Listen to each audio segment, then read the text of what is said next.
വലിയ ദിവസങ്ങൾക്കിടയിലെ സസ്പെൻസുകളൊക്കെ മാറ്റി തമിഴ്നാട് മുഖ്യമന്ത്രിയായി സൂപ്പർ സ്റ്റാർ വിജയ് സത്യപ്രതിജ്ഞ ചെയ്തിരിക്കുകയാണ്. കുറേയധികം ചോദ്യങ്ങളാണ് ഈ ഒരു സന്ദർഭത്തിൽ നമുക്ക് ചോദിക്കാനും അതിലൂടെ അറിയാനുമുള്ളത്. പ്രധാനമായിട്ടും ഇത് കോൺഗ്രസിൻ്റെ ഒരു മധുര പ്രതികാരമാണോ എന്നുള്ളതാണ്. കാരണം 1967 DMK ആണ് കോൺഗ്രസിനെ തമിഴ്നാട്ടിൽ നിന്ന് പറിച്ചു മാറ്റുന്നത്. പിന്നീട് അവർക്ക് അധികാരത്തിൽ വരാനായിട്ട് സാധിച്ചിട്ടില്ല. ഇന്ന് വിജയ് മുഖ്യമന്ത്രി കസേര ആ പദവിയിൽ ഇരിക്കുന്നത് കോൺഗ്രസിൻ്റെ കൂടി പിന്തുണയോടെയാണ്. അപ്പോൾ ഇതെങ്ങനെയാണ് കോൺഗ്രസിൻ്റെ ഒരു മധുര പ്രതികാരമാവുക? എങ്ങനെയാണ് അങ്ങ് വിലയിരുത്തുന്നത്? തീർച്ചയായിട്ടും അങ്ങനെ ഒരു അർത്ഥതലവും കൂടി ഇന്നത്തെ വിജയുടെ സത്യപ്രതിജ്ഞയ്ക്കുണ്ട്. 1967 കോൺഗ്രസ് മുഖ്യമന്ത്രിയായ ഭക്തവത്സലത്തെ അധികാരത്തിൽ നിന്ന് പുറത്താക്കി അധികാരം പിടിച്ചെടുത്ത ദ്രാവിഡ പ്രസ്ഥാനം, അത് പിന്നീട് DMKയും ADMKയുമായിട്ട് പിളർന്നെങ്കിലും ഈ രണ്ട് പാർട്ടികളും മാറി മാറി ഏതാണ്ട് 60 കൊല്ലത്തോളമായിട്ട് തമിഴ്നാട് രാഷ്ട്രീയത്തിൽ ഭരിക്കുകയാണ്. വേറെ ആർക്കും അവിടെ പച്ച തൊടാൻ പറ്റിയിട്ടില്ല. അങ്ങനെയുള്ള സ്ഥലത്ത് ദ്രാവിഡേതര പാർട്ടിയെ, ദ്രാവിഡ പ്രസ്ഥാനവുമായിട്ട് ഒരു ബന്ധവുമില്ലാത്ത, ആശയത്തിലോ സംഘടനാ തലത്തിലോ ഒരു ബന്ധവുമില്ലാത്ത ജോസഫ് വിജയ് തമിഴ്നാട് മുഖ്യമന്ത്രിയായി ഇന്ന് സത്യപ്രതിജ്ഞ ചെയ്തപ്പോൾ തൊട്ടടുത്ത് രാഹുൽ ഗാന്ധി വെളുക്ക ചിരിച്ചുകൊണ്ടുണ്ടായിരുന്നു. മുൻ സുഹൃത്തായ, വർഷങ്ങളായിട്ട് കോൺഗ്രസിനോടൊപ്പം നിന്ന DMKയെ തള്ളിപ്പറഞ്ഞ് രാഹുൽ ഗാന്ധി വിജയുടെ തോളത്ത് കൈയിട്ടു. ഇത് ഒരർത്ഥത്തിൽ കോൺഗ്രസിന്റെ ഒരു മധുര പ്രതികാരം തന്നെയാണ്. കാരണം കോൺഗ്രസിന് ദ്രാവിഡ പ്രസ്ഥാനത്തെ തകർത്ത് വീണ്ടും തിരിച്ച് അധികാരത്തിൽ ഒറ്റയ്ക്കെത്താൻ പറ്റിയിട്ടില്ല. പക്ഷേ വിജയ് ഇപ്പോൾ അധികാരത്തിൽ എത്തിയതിന്റെ പിന്നിലെ നിർണായക ഘടകം കോൺഗ്രസ്സാണ്. വിജയ് എന്ന നേതാവിനെ, സിനിമാ നടനെ ലെജിറ്റിമസി തമിഴ്നാട്ടിലല്ല ഞാൻ പറഞ്ഞത്, അദ്ദേഹം തമിഴ്നാട്ടിൽ 108 സീറ്റുകൾ നേടി അദ്ദേഹം ലെജിറ്റിമേറ്റ് ആണ്. അദ്ദേഹം ജനാധിപത്യത്തിൽ ഏറ്റവും വലിയ ഒറ്റക്കക്ഷിയായിട്ട് മാറിയതോടുകൂടി അദ്ദേഹത്തിന് അവിടെ സാങ്കത്യം ഉണ്ടായി കഴിഞ്ഞിരിക്കുന്നു. പക്ഷെ ദേശീയ തലത്തിൽ വിജയ് എന്ന രാഷ്ട്രീയ നേതാവിന് ഒരു പ്രസക്തി, അല്ലെങ്കിൽ അദ്ദേഹത്തിന് ഒരു ആധികാരികത, ലെജിറ്റിമസി ഉണ്ടാക്കി കൊടുത്തിരിക്കുന്നത് കോൺഗ്രസ്സാണ്. DMK അതോടുകൂടി ഇന്ത്യ മുന്നണി വിടുന്നു.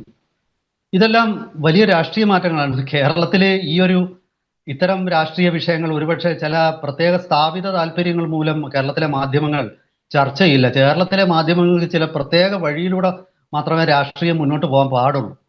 അതല്ലെങ്കിൽ അവരത് കണ്ടില്ലെന്നിരിക്കും. അങ്ങനെയാണ്. പക്ഷേ പൂച്ച കണ്ണടച്ച് പാല് കുടിച്ചാൽ പൂച്ചയ്ക്ക് മാത്രമേ ഇരുട്ടാവുന്നുള്ളൂ, ലോകം മുഴുവൻ ഇരുട്ടാവുന്നില്ല. ഇനി നമുക്ക് വിഷയത്തിലേക്ക് വീണ്ടും തിരിച്ചു വരാം.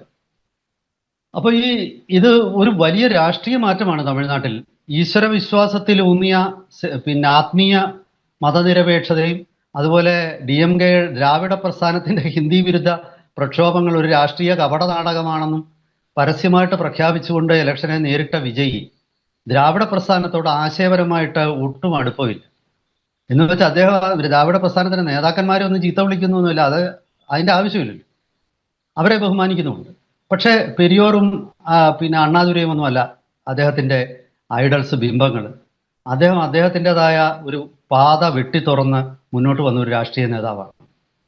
ഇവിടെ ഇന്നത്തെ ചടങ്ങിൽ രാഹുൽ ഗാന്ധിയുടെ സാന്നിധ്യം അത് വളരെ പ്രത്യേകമായി ശ്രദ്ധിക്കപ്പെട്ടു.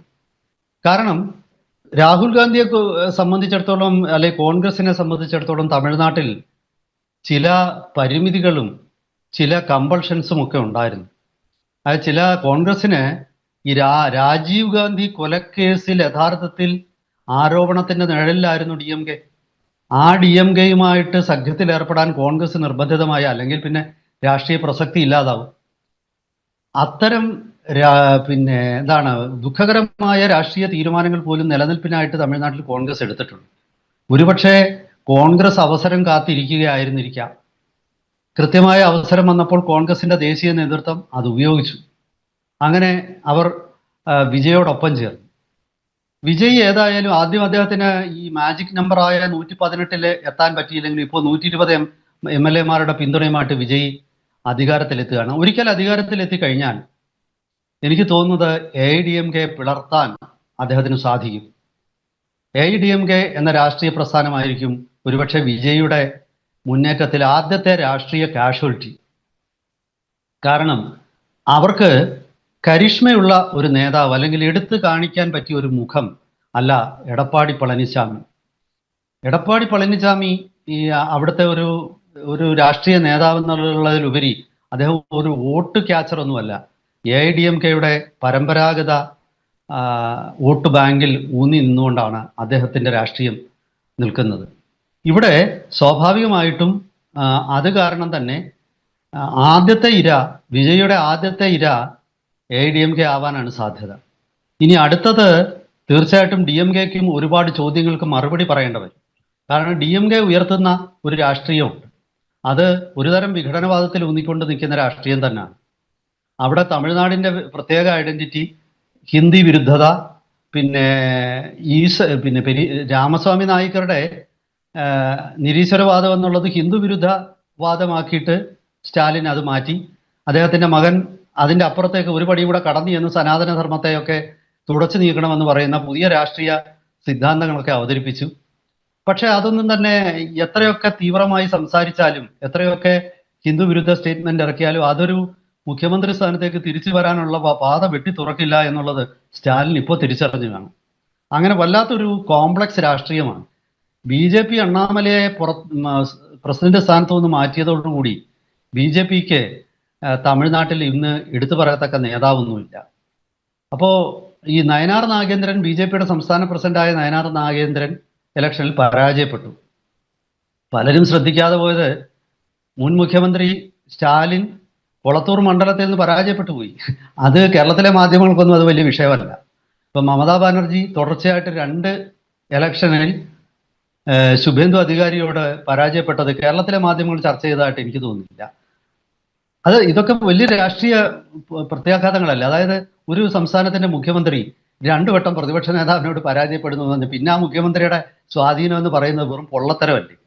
ഇതൊക്കെ ആരോ കെട്ടിപ്പൊക്കുന്ന പിന്നെ വ്യാജ പ്രചരണങ്ങളല്ലേ? അതുപോലെ സ്റ്റാലിന് സ്വന്തമായിട്ടൊരു ഉറച്ച മണ്ഡലം പോലും ഉണ്ടാക്കാൻ പറ്റിയില്ലെങ്കിൽ അവിടെ ദ്രാവിഡ പ്രസ്ഥാനത്തിന്റെ അസ്തിത്വം തമിഴ്നാട്ടിൽ ചോദ്യം ചെയ്യപ്പെട്ട് കഴിഞ്ഞിരിക്കുന്നു എന്നുള്ളത് അർത്ഥശങ്കയ്ക്കിടയില്ലാത്ത വിധം ഈ ഇലക്ഷൻ വെളിവാക്കിയിട്ടുണ്ട്.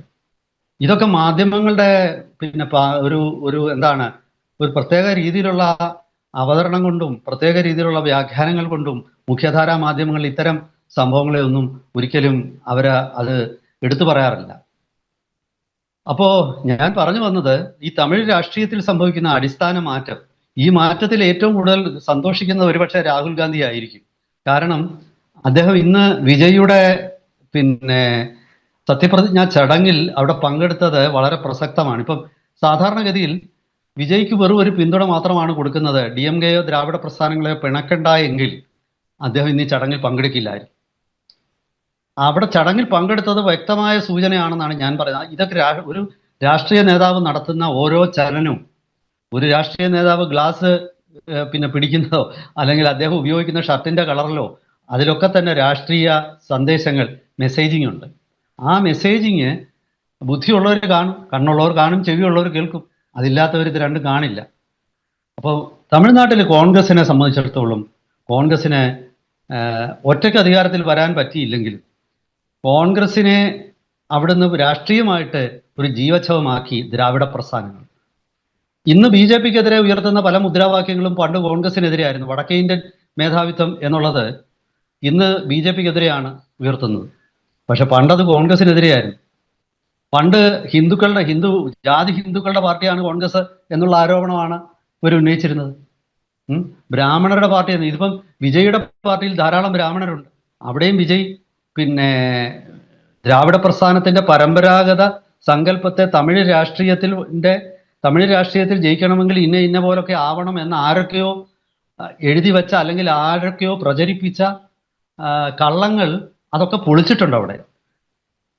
അദ്ദേഹം അദ്ദേഹം പെന്തക്കോസ്തുകാരനോ ക്രിസ്ത്യാനിയോ ഒക്കെ ആയിരിക്കും, അതെനിക്ക് അറിഞ്ഞുകൂടാ. ഞാൻ ആ ഒരു വിഷയത്തിലേക്ക്, അദ്ദേഹത്തിന്റെ വിശ്വാസം എന്ത് തന്നെ ആയിക്കൊള്ളട്ടെ, അത് നമുക്ക് പ്രസക്തമല്ലോ. അങ്ങനെയുള്ളവർക്ക് മുഖ്യമന്ത്രി ആകരുതെന്ന് ഈ നാട്ടിൽ നിയമമൊന്നും ഇല്ലല്ലോ. അപ്പൊ ഇതൊരു കോംപ്ലക്സ് സിറ്റുവേഷനാണ്. വളരെ ലളിതമായിട്ട് ഇപ്പൊ ഞാൻ ഇന്ന ആളുടെ കൂടെ ആണെങ്കിൽ അവർക്ക് അനുകൂലമായിട്ട് മാത്രമേ സംസാരിക്കാവുള്ളൂ, അങ്ങനൊന്നുമില്ല.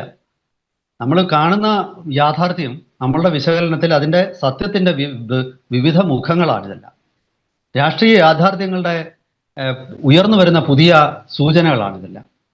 ഇതൊക്കെ ഇന്ത്യൻ രാഷ്ട്രീയം എങ്ങോട്ടേക്ക് പോകുന്നു എന്നുള്ളതിൻ്റെ വളരെ കൃത്യമായ സൂചനകളാണ്. പരമ്പരാഗത രാഷ്ട്രീയ സങ്കല്പങ്ങളുടെ കാലം കഴിയുന്നു എന്നുള്ളതിൻ്റെയും വ്യക്തമായ സൂചനയാണിതെന്നാണ് ഞാൻ മനസ്സിലാക്കുന്നത്. ഇതിന് രാഷ്ട്രീയമായിട്ട് ഈ തമിഴ്നാട്ടിലെ ഇലക്ഷൻ യഥാർത്ഥത്തിൽ വികസനത്തിൻ്റെ ഒന്നും ഇലക്ഷൻ ആണെന്ന് എനിക്ക് തോന്നിയിരുന്നില്ല. കാരണം തമിഴ്നാട് കഴിഞ്ഞ ഒരു 20-25 കൊല്ലമായിട്ട് വികസനത്തിന്റെ പാതയിൽ വലിയ മുന്നേറ്റം നടത്തിയിട്ടുണ്ട്. നമുക്ക് നമ്മുടെ ഏതൊരു മലയാളിക്കും തിരിച്ചറിയാവുന്ന, ഞാൻ കണക്കുകൾ, എക്കണോമിക്സ് കണക്കുകളിലേക്ക് ഞാനിപ്പോൾ പോകുന്നില്ല. പകരം നിങ്ങൾ നോക്ക്, പണ്ട് എറണാകുളം നഗരത്തിലെ രാവിലെ നിങ്ങൾ വന്ന് നിന്ന് അതുവഴി പോയാൽ കലൂര് ബസ് സ്റ്റാൻഡിൽ ഒരു 1000-ഓളം തമിഴ് പിന്നെ കൂലിവേലയ്ക്കായിട്ട് 1000-ഓളം തമിഴന്മാർ പലയിടത്തും നിൽക്കുന്നതാണ്. ഇന്ന് ആ സ്ഥാനത്ത് ബംഗാളികളും ആസാമിൽ നിന്നോ അല്ലെങ്കിൽ വന്നിരുന്നവരായിരിക്കും. ഒരുപക്ഷെ BJPയുടെ പുതിയ ഗവൺമെന്റ് അവിടെ അധികാരം ഏറ്റെടുത്ത് അടുത്ത ഒരു 5 കൊല്ലം കഴിയുമ്പോൾ ഈ ക്രൗഡ് അവിടെ മാറും. ചിലപ്പോൾ അവിടെ ക്രൗഡേ ഇല്ലാതാകും. അപ്പോൾ തമിഴ്നാട്ടിൽ നിന്നുള്ള വരവ് പിന്നെ കുറഞ്ഞത് തമിഴ്നാട് വികസിപ്പിച്ചപ്പോഴാണ്. അത് തിരുവനന്തപുരം ജില്ലയിൽ ഞാൻ പറഞ്ഞു കേട്ടിട്ടുണ്ട്. പണ്ട് തിരുവനന്തപുരത്ത് കിട്ടുന്ന തമിഴ്നാട്ടിൽ കിട്ടുന്ന കൂലിയുടെ, അതായത് തിരുനെൽവേലി, കന്യാകുമാരി ജില്ലകളിൽ നിന്നും 100 കണക്കിന് ആൾക്കാർ രാവിലെ ട്രെയിനുകളിൽ തിരുവനന്തപുരം നഗരത്തിലെത്തി ജോലി ചെയ്തിട്ട് വൈകിട്ട് തിരിച്ചു പോകാൻ. ഇപ്പോൾ ആരും വരുന്നില്ല. കാരണം ഇപ്പോൾ പല ആൾക്കാരും എന്നോട് പറഞ്ഞു, കേരളത്തിൽ 1000 രൂപ കൂലി ഉണ്ടെങ്കിൽ തമിഴ്നാട്ടിൽ 800 രൂപയുണ്ട്. അപ്പോൾ യാത്രയ്ക്കും ഭക്ഷണത്തിനുമായിട്ട് ഈ 200 അല്ല അതിലധികം അവർക്ക് ചെലവഴിക്കേണ്ടി വരും. അവർക്ക് ബാക്കി കുറവായിരിക്കും. അപ്പോൾ പിന്നെ തമിഴ്നാട്ടിൽ തന്നെ ജോലി ചെയ്യുന്നതാണ്. തിരുനെൽവേലി ഒക്കെ സാധാരണ പിന്നെ തമിഴ്നാട്ടിൽ കൂലി കുറവുള്ള സ്ഥലങ്ങളാണ്. അവിടെ വലിയ നഗരങ്ങളൊന്നുമില്ല. തിരുനെൽവേലി പട്ടണമൊന്നും അത്ര വലിയ നഗരമൊന്നുമല്ല. കന്യാകുമാരി അത്ര വലിയ നഗരങ്ങളൊന്നും അവിടെ ഇല്ല. നാഗർകോവിലോ കന്യാകുമാരിയോ അത്ര വലിയ നഗരമൊന്നുമല്ല. അപ്പോൾ അവിടെ പോലും ജീവിത നിലവാരം മെച്ചപ്പെട്ടിട്ടുണ്ട്. അപ്പം തമിഴ്നാട്ടിലെ രാഷ്ട്രീയ മാറ്റം വികസനത്തിന്റെ അഭാവമോ ദാരിദ്ര്യമൊന്നുമല്ല, അത് രാഷ്ട്രീയ ചിന്തയുടെ മാറ്റമാണ്. രാഷ്ട്രീയ കാഴ്ചപ്പാടുകൾ, ഒരു തലമുറയ്ക്ക് മുമ്പുണ്ടായിരുന്നവരുടെ രാഷ്ട്രീയ കാഴ്ചപ്പാടുകൾ ഇന്നത്തെ തലമുറ നെഞ്ചേറ്റുന്നില്ല എന്നുള്ളതാണ്. വിജയിയെ വോട്ട് ചെയ്ത് വിജയിപ്പിച്ചത് രണ്ട് വിഭാഗം ആൾക്കാരാണെന്നാണ് ഇപ്പോൾ ദേശീയ മാധ്യമങ്ങളൊക്കെ വിലയിരുത്തുന്നത്. കേരളത്തിലെ മാധ്യമങ്ങൾക്ക് വിലയില്ല, ഇരുത്തലും ഇല്ല. അവിടെ പിന്നെ ഒന്ന് ജെൻസി എന്ന് പറയുന്ന വിഭാഗം, മറ്റൊന്ന് സ്ത്രീകൾ. ഇവർ രണ്ടുപേരുമാണ്. സ്ത്രീകൾ ഒരു കാലഘട്ടത്തിൽ AIDMK സപ്പോർട്ട് ചെയ്തു. DMKക്ക് സ്ത്രീകളുടെ സപ്പോർട്ട് വലുതായിട്ടില്ല. ജയലളിത സ്ത്രീകളുടെ വലിയ സപ്പോർട്ട് ഉണ്ടായിരുന്നു ജയലളിതയ്ക്ക്. ആ പിന്തുണ ഇന്ന് വിജയിലേക്ക് വന്നിരിക്കുകയാണ്. അപ്പം തമിഴ് രാഷ്ട്രീയത്തിൻ്റെ അടിസ്ഥാന മാറ്റങ്ങൾ, അതിൽ കോൺഗ്രസ് ഇനി എന്ത് റോളായിരിക്കും വഹിക്കാൻ പോകുക? വരും ദിവസങ്ങളിൽ വിജയുടെ തോളിൽ കൈയിട്ട് തമിഴ്നാട്ടിൽ സ്വന്തം വ്യക്തിത്വം പുനഃസ്ഥാപിക്കാൻ കോൺഗ്രസിന് സാധിക്കുമോ? തമിഴ്നാട്ടിലെ മാറി വരുന്ന രാഷ്ട്രീയ ചിന്തകൾക്ക്, ആ ചിന്തകൾക്ക് അനുസൃതമായി പാർട്ടിയുടെ തമിഴ്നാട് ഘടകത്തിനെ രൂപപ്പെടുത്തുകയും അങ്ങനെയുള്ള ഒരു ജനകീയ മുന്നേറ്റത്തിൽ ക്രിയാത്മകമായ എന്തെങ്കിലും പങ്കുവഹിക്കാൻ കോൺഗ്രസിന് കഴിയുമോ തുടങ്ങിയ പ്രധാനപ്പെട്ട ചോദ്യങ്ങൾ ഇപ്പോഴത്തെ ഈ രാഷ്ട്രീയ മാറ്റം ഉയർത്തുന്നുണ്ട് എന്നാണ് ഞാൻ കരുതുന്നത്. ഈ വരും ദിവസങ്ങളിൽ ഇത്തരം ചോദ്യങ്ങളോടും അല്ലെങ്കിൽ ഇത്തരം രാഷ്ട്രീയ മുന്നേറ്റങ്ങളോടും കോൺഗ്രസ് എങ്ങനെ പ്രതികരിക്കുന്നു, ക്രിയാത്മകമായി പ്രതികരിക്കാൻ രാഹുൽ ഗാന്ധിക്ക് കഴിയുമോ? ഇന്ന് തമിഴ്നാട്ടിൽ വിജയുടെ സത്യപ്രതിജ്ഞ നടക്കുമ്പോൾ അവിടെ എത്തിയ രാഹുൽ ഗാന്ധിക്ക് തമിഴിൻ്റെ മൂഡ് മനസ്സിലായി കാണും എന്ന് നമുക്ക് കരുതാം. അതിനനുസരിച്ച് ഉള്ള രാഷ്ട്രീയ തീരുമാനങ്ങളിലേക്ക് അദ്ദേഹം മാറുമെന്ന് പ്രതീക്ഷിക്കാം. പണ്ട് CPM-നെ എതിർക്കാൻ തയ്യാറല്ലാതിരുന്ന രാഹുൽ ഗാന്ധി ഈ കഴിഞ്ഞ ഇലക്ഷനിൽ കോൺഗ്രസിൽ കേരളത്തിലെ പ്രചരണത്തിൽ CPM-നെ എതിർക്കാൻ തയ്യാറായി. അപ്പോൾ സങ്കല്പങ്ങളും രാഷ്ട്രീയ ചിന്തകളും ഒക്കെ മാറുന്ന കാലഘട്ടത്തിൽ എന്തായിരിക്കാം കോൺഗ്രസിന് വരുന്ന ദിവസങ്ങളിൽ തമിഴ്നാട് രാഷ്ട്രീയത്തിലെ പ്രസക്തി? പഴയതുപോലെ വീണ്ടും കോൺഗ്രസ് കുറച്ചുകൂടെ താഴോട്ട് പോകുമോ, അതോ ഒന്ന് ജീവൻ വെച്ച് ഒന്ന് എഴുതിയ കോൺഗ്രസ് പെട്ടെന്ന് അധികാരത്തിൽ വരുമെന്നൊന്നും എനിക്ക് തോന്നുന്നില്ല. പക്ഷെ ഒന്ന് പച്ച പിടിക്കുമോ? ഒരു ശരീരത്തിൻ്റെ ഇത്തിരി മാംസവും ഇത്തിരി മസിലും ഒക്കെ വെച്ച് എഴുന്നേറ്റ് നടക്കുന്ന പരുവത്തിലേക്ക് പാർട്ടി എത്തുമോ? ഇതൊക്കെ ഗൗരവമുള്ള ചോദ്യങ്ങളാണ്. വരും ദിവസങ്ങളിൽ തമിഴ്നാടിൻ്റെ രാഷ്ട്രീയ സ്ഥിതി നമുക്ക് കൂടുതൽ ഇലക്ഷനുകളുടെ അടിസ്ഥാനത്തിൽ, റിസൾട്ടുകളുടെ അടിസ്ഥാനത്തിൽ, ജനമുന്നേറ്റങ്ങളുടെ അടിസ്ഥാനത്തിൽ വിശകലനം ചെയ്ത് നമുക്ക് പുതിയ വിവരങ്ങളുമായിട്ട് വീണ്ടും പ്രേക്ഷകരെ സമീപിക്കാം. അതുവരെ എല്ലാവർക്കും നമസ്കാരം.